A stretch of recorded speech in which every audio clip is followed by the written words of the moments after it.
আসসালামু আলাইকুম রহমতুল্লাহি ওয়া বারাকাতুহু। ইতিমধ্যে ইসরায়েল ইসরায়েল ফিলিস্তিন যুদ্ধবিরতি হয়েছে। ইসরায়েলিরা যুদ্ধবিরতি শান্তি চুক্তিতে যুদ্ধবিরতি করছে ঠিক আছে, কিন্তু ইসরায়েলি যে জাতি অভিশপ্ত, তাদের কোনো কথার কোনো ঠিক নেই, তাদের মতের কোনো ঠিক নেই। তারা কখন জানি আবার কোন সময় ফিলিস্তিনের উপর হামলা করে বসে, তার কোনো ঠিক নাই।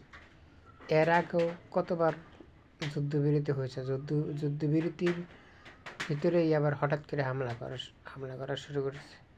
ইসরায়েলেরা এতটাই খারাপ, তারা কথা বললে কথা রাখবে না, কারণ ওদের তো কোনো বংশের ঠিক নেই, তাদের তো জাতি বালা না, এমনি নষ্ট জাতি। তারা কখন আবার কোন সময় হামলা করে বসে তা তো ঠিক নেই। ফিলিস্তিনিরা অহরহ মার খাচ্ছে, মার খেয়ে যাচ্ছে। এদিকে পার্শ্ববর্তী দেশগুলো নীরব মুসলিম কান্ট্রি, যে দেশ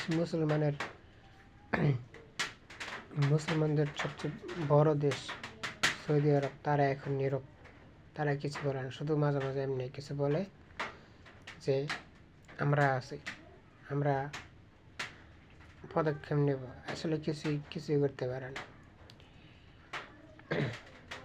আজকে এই শুক্রবার বুঝলে আল্লাহ তাআলা ফিলিস্তিনকে ইহুদি থেকে মুক্ত করে দিক। এই উসিলায় সকল ফিলিস্তিনকে আল্লাহ বিপদ থেকে মুক্ত করুক এবং ইসরায়েলকে আল্লাহ শাস্তি প্রদান করুক, ইহুদিদেরকে আল্লাহ শাস্তি প্রদান করুক, তাদেরকে লানত